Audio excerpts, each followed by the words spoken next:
Good morning my students, कैसे हैं आप? आई होप सब अच्छे होंगे। मैं निशार स्वागत करता हूं my YouTube channel Nishar maths पर। आप लोगों की स्टडी अच्छी चल रही होगी। माय स्टूडेंट्स, हमारी मैथ्स की सीरीज में हमने स्टार्ट किया हुआ है डीआई का सेशन। डीआई में हम 6-7 क्लास कर चुके हैं। आज हम क्लास को कंटिन्यू करते हैं। सबसे ज़्यादा मेरा जो यूज़फुल है, इसका मेन फोकस जो रहेगा वो एसएससी पर, और एक यूपी में एग्ज़ाम है यूपी पैट का। यूपी पैट के अंदर डीआई का पोर्शन अपने आप में बहुत बड़ा रोल प्ले करेगा। 20 नंबर की डीआई है, जिसमें मैं पाई चार्ट वाली डीआई करा चुका हूँ। ग्राफिक डीआई मैंने स्टार्ट की हुई है, ठीक है। और SSC, MTS, CHSL, CGL mains सारे ही इसके अंदर कवर हो जाएंगे। और अगर आप किसी अदर एग्ज़ाम की प्रिपरेशन कर रहे हैं आप, उसके लिए भी आपको बेनिफिशियल होगा। मैंने बेसिक से मॉडरेट टू हाई लेवल कराया है। जैसे कि आज का क्वेश्चन है मेरे डीआई का, ये एसएससी सीजीएल टीयर 1 2014 का क्वेश्चन उठाया हुआ है। मैंने सारे क्वेश्चन ही एग्जाम से उठाए हैं, कोई मेरे पास का क्वेश्चन नहीं है। आपको रियलिटी फील होगी कि ऐसे एग्जाम में क्वेश्चन आते हैं, ठीक है। तो देर न करते हुए माय स्टूडेंट्स स्टार्ट करते हैं आज का पहला सवाल। इस डायग्राम को बनाने में मेरे को बहुत ज़्यादा समय लग गया है, तो बहुत ज़्यादा ध्यान से पढ़िएगा, आप लोग भी देखिएगा। निम्नलिखित डायग्राम का अध्ययन कीजिए और निम्नलिखित प्रश्नों के उत्तर दीजिए। डायग्राम देखो, ये है मेरा, ये ए और बी, ये फैमिली है मेरी, ठीक है। ऐसे जो हो रखा है ये भोजन को रिप्रेजेंट करता है, ऐसे वाला ईंधन को, फ्यूल को, यानी कि इधर वाला एजुकेशन शिक्षा को, ये मिसलेनियस विविध, ये वाला वस्त्र, और ये मकान किराया। ये इनके सिंबल दिए गए हैं जो मैंने यहाँ रिप्रेजेंट किए हुए हैं। क्वेश्चन क्या कहता है पहला, यदि परिवार बी का कुल वार्षिक व्यय 10,000 रुपये है। किसका? बी का कुल वार्षिक व्यय 10,000 रुपये है, तो वर्ष के दौरान वस्त्रों पर कुल कितनी राशि खर्च हुई। यानी कि इसका मतलब ये है कि बी की जो कुल वार्षिक आय है ना, वो कितनी है, वो 10,000 रुपये है। तो कह रहा है मेरा क्लोथिंग पर, यानी कि वस्त्र पर कितनी राशि खर्च की गई, उसने ये चीज़ पूछी है। किसकी बात कर रहे हैं हम लोग? फैमिली बी की, परिवार बी की हम बात कर रहे हैं। बात करते हैं क्या, इधर देखिएगा। कुल राशि पूछी है मेरे से, राशि कितनी है कुल, ठीक है। नहीं, कुल राशि दे रखी है मेरे से, वस्त्रों पर कुल खर्च पूछा है कितना है। ये यहाँ से यहाँ तक ये कितना होगा मेरा, 100 यूनिट होगा। क्या होगा? 100 यूनिट, क्योंकि यहाँ से लेके यहाँ तक की बात हो रही है मेरी कुल की। परिवार बी की कुल वार्षिक व्यय कितनी है? 10,000। कुल की बात हो रही है मेरी, टोटल की। तो टोटल कितना होगा, यहाँ से लेके यहाँ तक देखेंगे हम पूरा 100 यूनिट। ये कितना रिप्रेजेंट कर रहा है मेरा? 10,000 को। ये 10,000 को रिप्रेजेंट करता है। तो यहाँ से अगर एक यूनिट की बात करूँ मैं, ये एक यूनिट बराबर कितना हो जाएगा? 100। एक यूनिट बराबर 100 हो गया। अब मुझे निकालना किस पर है? वस्त्रों पर कुल कितनी राशि खर्च की गई। वस्त्र मेरे ये हैं, फैमिली बी की, परिवार बी की बात हो रही है। इधर देखें ध्यान से आप लोग, यहाँ देखें, ये है मेरा वस्त्र, ये वाला पोर्शन। ये पोर्शन कहाँ से कहाँ तक है देखें आप लोग भी। देखो 50 से समथिंग यहाँ आ रहा है ऐसे ना, 50 से शुरू है, ये 40 लगभग 45 के बीच में आ रहा है। यानी कि मैं कह सकता हूँ 15 यूनिट का मान चाहिए मुझे। कितने का? 15 यूनिट का मान चाहिए अगर मुझे। तो एक यूनिट में अगर मैं 15 से गुणा कर दूं तो 15 यूनिट हो गया ये। और 100 में भी अगर मैं 15 से गुणा कर दूं तो कितना हो जाएगा ये? 1500। तो माय डियर स्टूडेंट्स, मेरा आंसर क्या हो गया? 1500 आंसर हो गया। ऑप्शन नंबर मेरा सी है।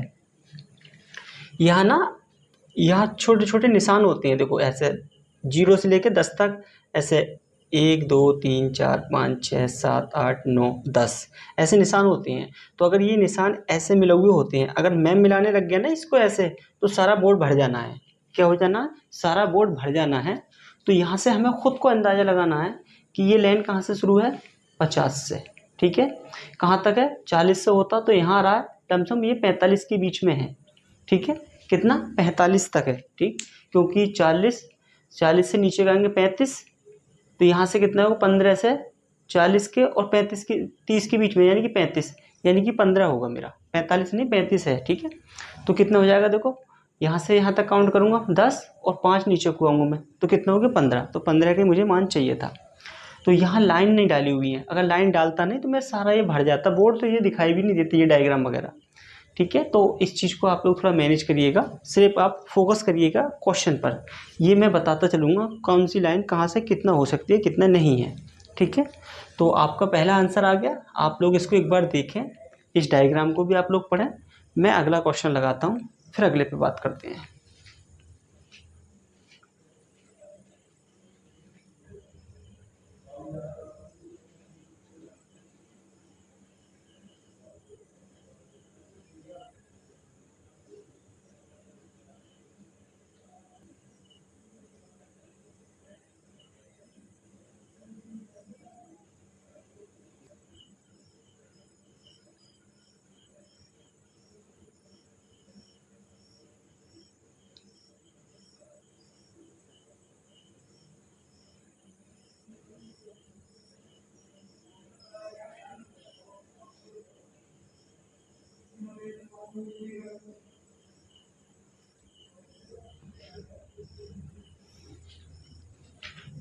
देखिए माय डियर स्टूडेंट्स, अपना दूसरा क्वेश्चन देख लीजिएगा। दूसरा क्वेश्चन क्या कह रहा है, आप लोग भी पढ़िए एक बार।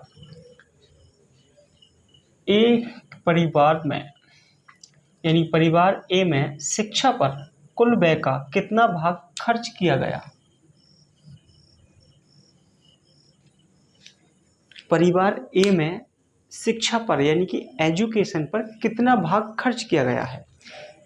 परिवार ए यानी फैमिली ए की बात हो रही है, किस पर, एजुकेशन पर। ये है मेरा एजुकेशन, कौन सा वाला पार्ट है, ये वाला। यहाँ से यहाँ तक कितना है, 100 है, लेकिन इस पर कितना खर्च किया गया, 60 से 40, यानी 40 से 60 तक किया गया। तो कितना किया गया, 10 और 10 20 भाग खर्च किया गया, कितने में से, टोटल यानी कि 100 में से। तो कह सकता हूँ मैं कितना, 1/5। फ्रैक्शन में पूछा था, यानी 5 में से 1 भाग खर्च कर दिया गया। कितना, 5 में से 1 भाग खर्च कर दिया गया है, ये है इसका मतलब। तो कौन सा हो गया मेरा, ये सी ऑप्शन हो गया, 1/5। ये फ्रैक्शन में पूछा था, तो फ्रैक्शन में हमें आंसर देना है इसका। मैं इस पर सवाल अभी और कराऊंगा, ठीक है। तो आप लोग भी खुद से कुछ डायग्राम को देखें, इस चीज़ को भी देखें, कोई टफ सवाल नहीं है, बहुत ज़्यादा इजी सवाल है। मैं अब अगले सवाल पे चलता हूँ, अगला सवाल देख लीजिएगा।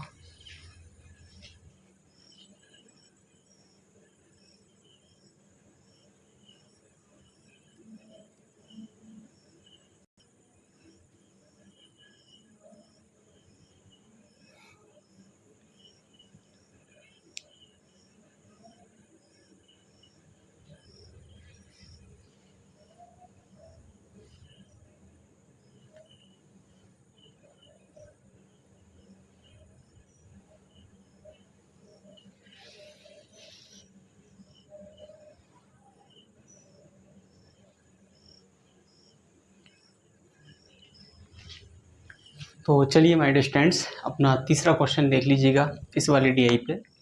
तीसरा क्वेश्चन क्या कहता है, देखिएगा। परिवार ए का कुल वार्षिक व्यय कितना है, 30,000। परिवार ए की बात कर रहे हैं।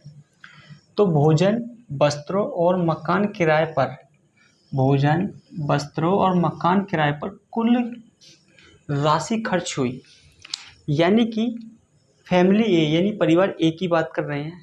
कुल वार्षिक खर्च कितना है, 30,000 रुपये है। 30,000 रुपये है, तो कह रहा है वो, नंबर 1, भोजन पर, वस्त्रों पर और मकान किराए पर कितना खर्च किया गया है, टोटल मिला के तीनों पर। तो देखिएगा टोटल कितना है मेरा, ये 100 यूनिट। 100 यूनिट रिप्रेजेंट करता है कितने को, 30,000 को। तो एक यूनिट रिप्रेजेंट करेगा,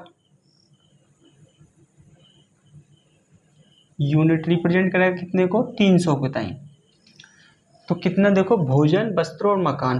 भोजन पर कितना है मेरा, भोजन कौन सा है मेरा, ये वाला, ये है भोजन मेरा, ये सिंबल है भोजन का, ये हैगा, कितना है ये 20, कितना है 20 है। उसके बाद क्या है वस्त्रों पर, वस्त्र कौन से मेरे ये वाले, ये सिंबल कितना है यहाँ से यहाँ तक का 10 20, 20 ही है। उसके बाद है मकान किराया, मकान किराया ये वाला सिंबल है मेरा, ये सिंबल कहाँ है मेरा, ये हैगा, ये कितना है मेरा, ये है मेरा यहाँ से 10, क्योंकि देखो 75 से और 85 के बीच में है, यहाँ देखना आप लोग ना, देखो ये लाइन गई यहाँ तक, ये 75 के और यहाँ 85 के बीच में है, यानी कि 5 75 से 5 80 और 5 85, यानी कि 10, टोटल कितना हो गया 50। मेरे को मान चाहिए 50 यूनिट का, तो 50 यूनिट का मान चाहिएगा, तो 50 से गुणा कर दो इधर भी, 5 दिया 15 3 0 ऐसे ही। तो माय स्टूडेंट्स ये आपका आंसर हो गया कितना 15,000। ऑप्शन नंबर मेरा सी हो गया। क्या हो गया, ऑप्शन नंबर मेरा सी हो गया। यहाँ तक तो थे ये एग्जाम के क्वेश्चन थे सारे आए हुए, इसमें कोई चेंज नहीं किया है, same question as it is मैंने बोर्ड पे छाप दिया है। अब मैं आपसे पूछता हूँ, अपनी तरफ से क्वेश्चन बना रहा हूँ, इसी के ऊपर बना रहा हूँ मैं, इसी चीज़ को देखना, ठीक है, इसी चीज़ को देखना। अब मैं आपसे पूछ रहा हूँ क्या, सिंगल क्वेश्चन पूछूंगा, ज़्यादा टफ नहीं पूछने वाला मैं आपसे। शिक्षा पर कितना खर्च हुआ है ये बताइए मेरे से, क्या एजुकेशन पर कितना खर्च हुआ है। अगर टोटल जो है वार्षिक व्यय कितना था, एक का 30,000 था, तो एजुकेशन पे कितना खर्च किया उसने। एजुकेशन कितना है, क्या है मेरा सिंबल, ये एजुकेशन कहाँ है मेरा, यहाँ पर है। कितना है, 40 से 60 के बीच, 60 तक है, 10 और 10 20, कितना 20, तो यानी कि 20 यूनिट का मान चाहिएगा मुझे, अलग से है ये क्वेश्चन, ठीक है, ये ध्यान रखना। 20 यूनिट का, एक यूनिट का मान 300, तो 20 का कितना हो जाएगा, कितना 6,000। तो माय डियर स्टूडेंट्स ये हो गया आपका काय पे, एजुकेशन पर, एजुकेशन की बात की थी। तो ऐसे ही सवाल वो बना सकता है, कहीं से कुछ भी दे सकता है। यहाँ थोड़ा सा जो लाइनिंग मैंने बताई है, इस तरह की लाइनिंग होंगी, तो थोड़ा ऊपर नीचे भी करके पूछेगा वो, तो आप कंफ्यूज मत होइएगा, क्योंकि डायग्राम यहाँ मैं बनाता अगर लाइन डाल के, तो बहुत ज़्यादा लाइन लाइन हो जाती सारे में ना, तो ये चित्र जो दिखाई दे रही है ये दिखाई नहीं देती, विजुअल नहीं होती ये, तो इस करके मैंने वो चीज़ लाइन डाली नहीं है इसके अंदर, ठीक है।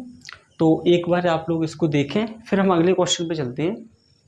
अगला क्वेश्चन मैं आपको बता रहा हूँ, बहुत ही खतरनाक है, एग्जैक्ट आंसर कुछ नहीं निकलने वाले उनके, सिर्फ समथिंग में जाएंगे सारे आंसर, बहुत दिमाग का यूज़ करना पड़ेगा।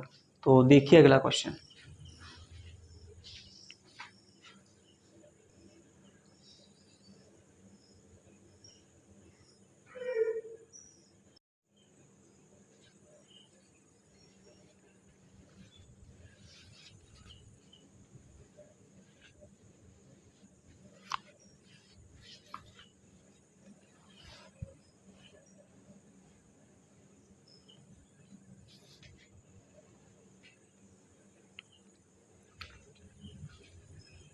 तो चलिए माय डियर स्टूडेंट्स अपना क्वेश्चन देख लीजिएगा दूसरा, बहुत ही अच्छा क्वेश्चन है।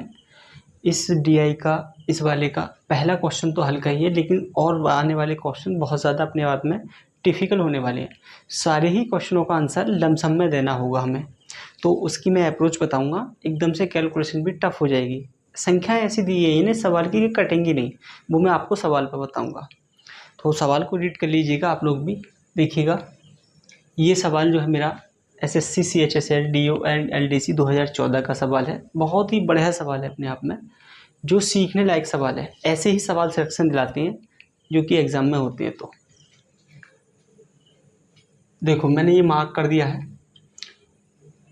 The marks obtained by 273 examinees are shown by the frequency polygon given that mean marks is कितने हैं 59.5। Study the frequency polygon and answer the given question. यानी कि जो परीक्षा है, इस परीक्षा में टोटल जो वो कितने हैं 273 के जो एग्ज़ाम में बैठे हैं स्टूडेंट्स कह सकते हैं, लिखे नहीं है स्टूडेंट्स मगर कितने हैं 273 है टोटल। और उनके जो है मीन मार्क्स यानी कि औसत अंक कितने हैं इसमें 59.5। ठीक है, ये औसत अंक हैं यानी कि एवरेज कह सकते हैं हम लोग। ये मेरा फ्रीक्वेंसी दे रखा है, ये जो है ये मार्क्स की रेंज दे रखी है यानी कि 11 से 20 मार्क्स की रेंज में कितने हैं 4 लोग हैं। 21 से 30 मार्क्स की रेंज में कितने लोग हैं इसमें आ रहे हैं, देखो यहाँ पे कितने हैं 12 हैं। इस तरह से दे रखी है मार्क्स रेंज। ये पहला क्वेश्चन देख लीजिएगा, ध्यान से पढ़िए, है तो हल्का ही। कितने परीक्षार्थियों ने औसत अंकों से अधिक अंक प्राप्त किए? कितने परीक्षार्थियों ने औसत अंकों से अधिक अंक प्राप्त किए? औसत अंकों से अधिक अंक प्राप्त किए यानी कि मीन वैल्यू से, जो मेरे मीन मार्क्स दे रखे हैं उससे अधिक कितनों ने प्राप्त किए? तो मेरे कितने हैं 59.5 है ये। तो 59.5 कहाँ होंगे मेरे 51 से 60 के बीच में होंगे। तो हम इसको तो छोड़ सकते हैं, लेकिन 61 से 70, 71 से 80, 81 से 90, 91 से 100 ये सारे इससे अधिक वाले हैं। तो अधिक वाले कितने हैं देखो काउंट करते हैं 72, 48, 24 और ये 8। टोटल देखते हैं कितने हैं ये 72, 48, 24, 8। 10 और 4 14 और 8 कितना हो गया मेरा ये 22 के 2 हासिल लगा 2, 11 और 2 13 और 2 15। तो मेरे कितने हैं जो औसत अंकों से अधिक हैं वो कितने हैं मेरे अंक वाले 152, सॉरी 152। कितने हैं 152 है। ये कह रहा है कि कितने परीक्षार्थियों ने औसत अंकों से अधिक अंक प्राप्त किए। तो 152 परीक्षार्थियों ने औसत अंकों से अधिक अंक प्राप्त किए हैं, क्योंकि औसत अंक मेरे कितने हैं 59.5 है मेरे। तो यहाँ आएंगे वो 51 से 60 की रेंज में। तो इसको तो छोड़ सकते हैं हम, लेकिन ये सारे हम काउंट कर लेंगे, ये सब अधिक वाले हो जाएंगे। ठीक है, तो ये पहला सवाल था, हल्का सवाल था ये मेरा। आने वाला सवाल बहुत ज़्यादा टफ होने वाला है, उस सवाल को देखिएगा आप।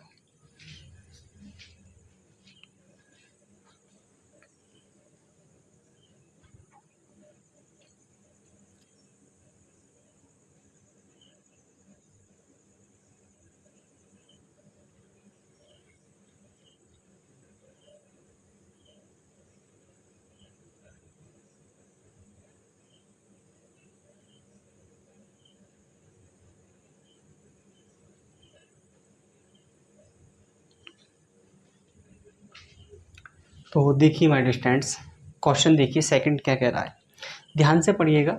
आपको क्वेश्चन का आंसर बहुत ज़्यादा डिफिकल्ट होने वाला है। देखिएगा 80% से अधिक अंक प्राप्त करने वाले छात्रों का प्रतिशत कितना है? 80% से अधिक। तो देखिएगा 80% से अधिक की बात हो रही है। यहाँ तक कितनी रेंज दे रखी है मेरी 60 से 70 और 61 से 70 और 71 से 80, लेकिन मेरे से कहा है 80% से अधिक। तो 80% में 48 तो 80% में आ गया। इससे अधिक कितने हैं 81 से 90 और 91 से 100, ये वाले हैं। यानी कि कितने हैं मेरे 24 और 8, यानी कि 32 स्टूडेंट जो हैं वो 80% से अधिक अंक प्राप्त करने वाले हैं। लेकिन मुझसे ये नहीं पूछा है, मेरे से पूछा है कितने प्रतिशत हैं, परसेंट में पूछा है मेरे से। ठीक है, करने वाले छात्रों का प्रतिशत पूछा है। टोटल छात्र कितने हैं मेरे 273 और इनमें से 32 का पूछा है कि कितना परसेंट है।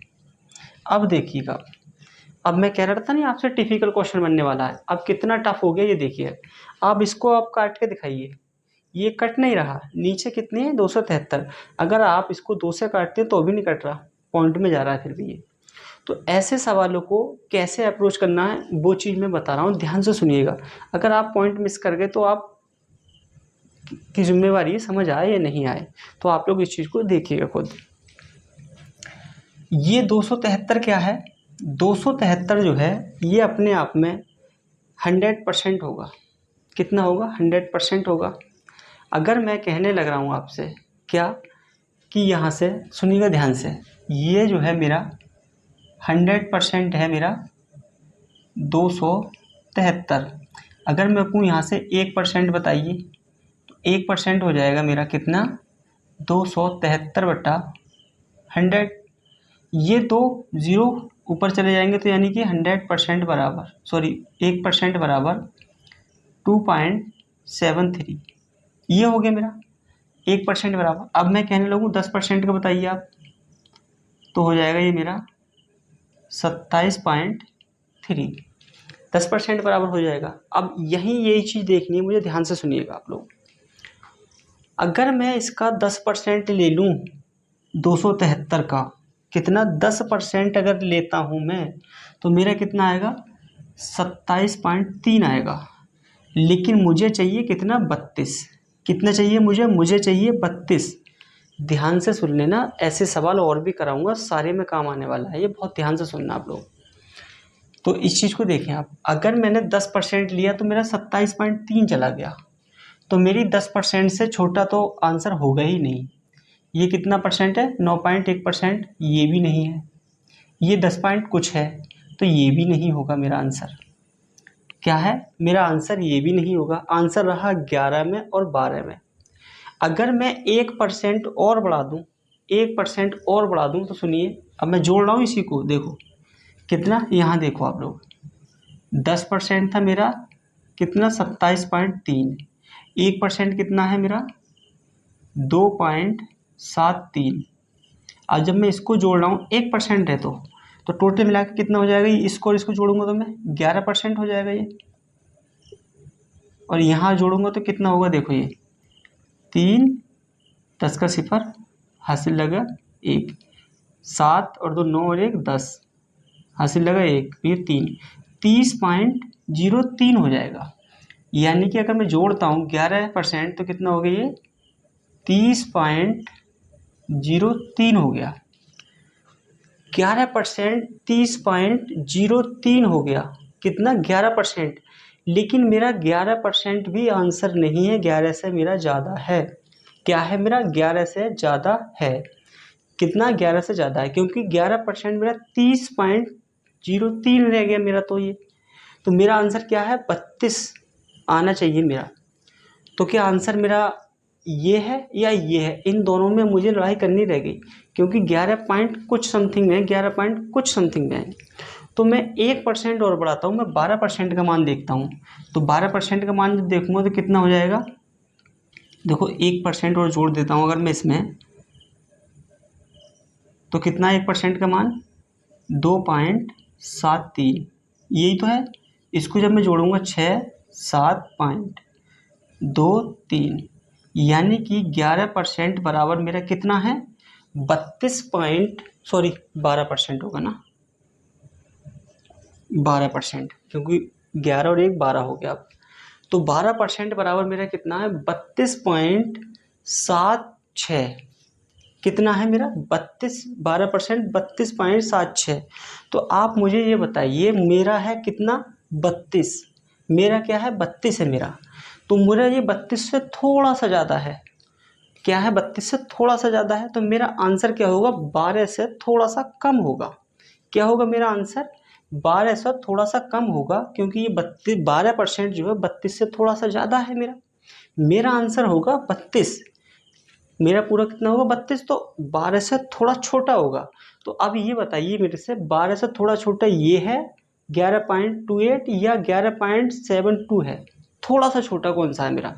तो 12 से थोड़ा सा छोटा कौन सा है मेरा 11.72। ये मेरा जो है आंसर हो जाएगा। क्या हो जाएगा माय डिस्टेंट, ये मेरा आंसर हो जाएगा। ये मैंने आपको डिटेल ज़्यादा खोल के बता दिया है ताकि आपकी समझ आ जाए। ऐसे ही करनी है, नहीं तो आपको ये दे दिया मैंने, आप काटा पीटी कर लें इसको और आपका आंसर आ जाएगा। क्या होगा माय स्टूडेंट्स, आपका आंसर आ जाएगा। तो दिमाग से ध्यान से दौड़ाना है। मैंने पहले क्या कंसेप्ट लगाया, 10% निकालते ही मैंने 2 ऑप्शन काट दिए। 10% अगर निकालता हूँ, ये परसेंट में दे रखा है सारा, क्योंकि प्रतिशत नहीं पूछूंगा, ये परसेंट में होगा मान मेरा। तो 10% निकाला मैंने, 27.3 आया, तो मेरा 9.81 भी कट गया और 10 12 तो ये कट ही गया, क्योंकि 10% ही मेरा 27 रह गया। मुझे चाहिए था 32, तो ये तो हो ही नहीं सकता था मेरा। जब मैंने 11% जोड़ा तो 11% कितना रह गया था मेरा, 30.03 रह गया था 11%। तो 11 में ये भी लड़ गया मेरा, ये भी दोनों लड़ गए थे। तो मैंने 12% जब निकाला तो 12% मेरा कितना निकल के आया, 32.76 आया। तो ये 12% 32.76 आया। मुझे चाहिए था पूरा 32, कितना चाहिए था मुझे, 32 चाहिए था, लेकिन 32 से थोड़ा सा ज़्यादा था। तो मेरा आंसर क्या है, मुझे 32 चाहिए तो 12% से थोड़ा सा कम होगा मेरा आंसर। तो 12% से थोड़ा सा कम ये वाला है मेरा, नज़दीक 12 के यही है। ठीक है, तो आंसर मेरा कौन सा था, ये डी ऑप्शन था। तो माय डियर स्टूडेंट, यहाँ तक आप लोगों की समझ आया होगा जो मैंने बताने का प्रयास किया है। आप लोग इसको बहुत ध्यान से सुने और उसके बाद में मैं अब अगले क्वेश्चन में चलता हूँ। थोड़ा आपको वक्त भी देता हूँ ताकि आप लोग इस चीज़ पे एनालिसिस कर सकें।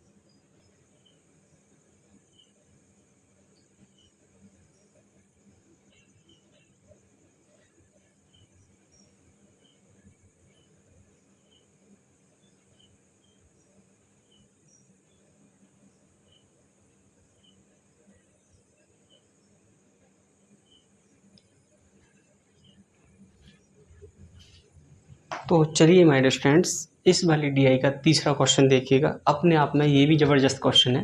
क्वेश्चन को पढ़िएगा। 60% से अधिक किंतु 80% से कम अंक प्राप्त करने वाले छात्रों की संख्या का प्रतिशत कितना है। वैसा ही सवाल है जैसे मैंने अभी किया था। तो 60% से अधिक, तो 60% से अधिक कौन सी वाले होंगे मेरे, ये यहाँ से 60% से अधिक होंगे, यहाँ से यहाँ वाले इधर। और 80% से कम होने चाहिए मेरे। तो 80% से मेरे कम और 60% से अधिक, तो मेरे कौन से हैं, 80% से अधिक, 60% से अधिक और 80% से कम। तो इधर देखो, 60% से अधिक ये वाला होगा मेरा, एक तो 72, और 80% से कम ये होगा मेरा 48। क्योंकि इससे तो ज़्यादा लेने ही नहीं है हमें, इससे कम कम लेने हैं। तो ये हो गया, ये टोटल कितने हो गए मेरे, ये 0, ये 0 हो गया, और 10, और ये हो गया 11, और एक 12, 120 हो गया। ये कितना हो गया, 120। तो 120 कितना, 273 का कितना परसेंट है, ये पूछा है मेरे से। ध्यान से सुनिएगा। 80% से अधिक, सॉरी 60% से अधिक और 80% से कम वाले, ये पूछा है ना, प्राप्त करने वाले छात्रों की संख्या प्रतिशत में कितना है।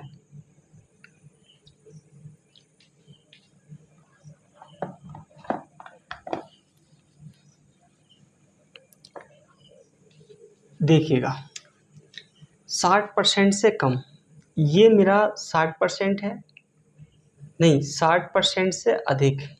तो 60% से अधिक मेरे कौन से वाले होंगे, ये 61 से 70 वाला 60% से अधिक है। और 80% से कम, तो ये जो है 71 से 80, इससे कम वाले। तो कौन कौन से हैं मेरे, 72 और 48। 10 का सिफर हासिल लगाए, 11 और एक 12, 120। यानी कि 80% से अधिक कम और 60% से ज़्यादा वाले, ये कितने, 72 और 48 है। ठीक है, तो मेरे से पूछा है प्राप्त करने वाले छात्रों की संख्या का प्रतिशत पूछा है, यानी कि 120 जो है वो 273 का कितना परसेंट है, ये पूछा है। अब ये फिर अटक गया वहीं पर आकर, क्या, फिर वहीं पर आकर अटक गया जो पहले क्वेश्चन में था, वही चीज़ है। अब यहाँ वही चीज़ें अप्लाई करनी है आपको। क्या, देखिएगा, अगर मैं इस वाले का 273 का अगर मैं 50% भी निकाल दूं तो 1, 3, 6, 5, 273 का 50% 136.5 हो जाएगा। 50%, 50% भी 136.5 है। तो लेकिन मेरा तो ये 50% से ज़्यादा है और ये भी ज़्यादा है। मुझे चाहिए कुल 120 ही चाहिए। मुझे क्या चाहिए? 120 चाहिए मुझे। लेकिन मेरा तो ये 50% भी 136 पॉइंट कुछ चला गया। तो ना मेरा ये हो सकता, ना मेरा आंसर ये हो सकता। दो ऑप्शन तो मेरे कट गए ऐसे ही। ठीक है, क्योंकि मुझे तो 120 चाहिए, क्योंकि ये परसेंटेज ही दे रखा है ना ये पॉइंटों में। ये चीज़ हम एग्जैक्ट इस मारे नहीं निकाल सकते कि ये पॉइंट के बाद में हो सकता है ये आगे को वैल्यू और दे रखी हो। ठीक है, तो हमें कुछ पता नहीं है इसके बारे में, एग्जैक्ट है या नहीं है ये नहीं कह सकते हम लोग। तो 50% निकाला मैंने, 136.5 तो आगे निकल के, लेकिन 50% तो ये ज़्यादा है मेरा 50% से, तो ये आंसर नहीं हो सकते। आंसर या तो ये होगा मेरा या ये होगा। अब देखें, अभी मैंने आपको बताया था कि 1% बराबर, 1% बराबर कितना था? 2.37 था। अगर मैं 2% की बात कर लूँ यहाँ पर, 2% की बात कर लूँ यहाँ पर, लमसम दोगुना हो जाएगा। ये दोगुना होगा तो कितना होगा? 6, 14 के 4 हासिल लगे 1, 4 और 1 5, यानी कि समथिंग इतना पहुँचेगा मेरा, 2% पहुँचेगा। तो अगर मैं इसमें से 2% कम कर दूँ, यानी कि 5.46 कम करना है मुझे 2%, तो मैं अगर पूरा 6 भी कम कर देता हूँ, कितना? 6 भी कम कर देता हूँ, तो भी मेरा 130.5 बच जाएगा। अगर मैंने 50% का मान था ये वाला, और मैंने इसमें से 2% और कम कर दिया, कितना बचा? 48%। तो 48% का मान भी कितना है? 130.5 है। लेकिन मुझे 48% नहीं, मुझे कितना चाहिए था? मुझे 120 चाहिए था मान चाहिए था मुझे 120। जब 120 चाहिए था तो मेरा आंसर ये भी नहीं होगा। तो ऑप्शन मेरा सिर्फ एक ही बचा अब ऑप्शन, वो कौन सा है? ए ऑप्शन है मेरा, 43.95 वाला होगा। इधर देखिएगा ध्यान से आप लोग, 50% निकाला मैंने तो कितना था मेरा? ये 136.5। मैंने 2% और कम कर दिया 48%, ये वाला ऑप्शन चेक करने को। ये ऑप्शन चेक जब मैंने किया तो ये निकला मेरा 5.462%। लेकिन मैंने पूरा 6 घटा दिया, फिर भी 130 रह गया। ये कितना? 130 रह गया ये मेरा, लेकिन मुझे 120 ही चाहिए था मुझे। तो मेरा ऑप्शन ये भी कट गया, यानी कि 48% भी मेरा 130 नहीं, 30 नहीं दे पाया। ठीक है, 120 नहीं देखा है, 130 दे पाएगी। तो मेरा ऑप्शन क्या था? मेरा ये सिर्फ ए ऑप्शन था। सवाल ऐसे ही सॉल्व होंगे। अगर आप कैलकुलेशन करने बैठ जाएं तो आप इसको काटने बैठेंगे, कटेगा नहीं। ये जो है यहाँ पर कटने वाली संख्या नहीं है, भाग दोगे बहुत ज़्यादा मेहनत करनी पड़ जाएगी आप लोगों को। तो ये ऐसे ही आसान है करना, समथिंग में आंसर लगाओ और आगे बढ़ जाओ। ठीक है, तो मैं अब अगला क्वेश्चन लगाता हूँ और आप लोगों की ये समझ आ गया होगा, मुझे पूर्ण रूप से विश्वास हो गया है। आई होप आपको क्लियर हुआ होगा। ये क्लियर नहीं हुआ है तो कमेंट सेक्शन में लिख दें आप, मैं आंसर आपको दोबारा रिप्लाई कर दूंगा, अगली वीडियो में समझा दूंगा मैं। ठीक है, जो भी मेरी अगली क्लास होने वाली है। तो मैं अब अगला क्वेश्चन लगाता हूँ, एक बार इसको कुछ समय देखिएगा, मैं अगला क्वेश्चन लगा देता हूँ।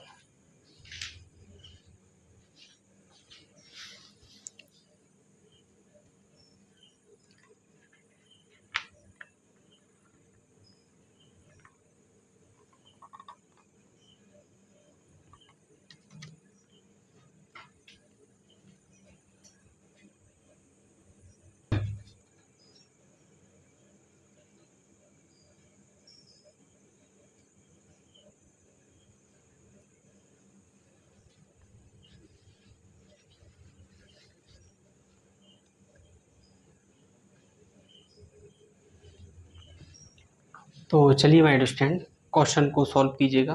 क्वेश्चन क्या है मेरा? क्वेश्चन देख लीजिएगा आप भी।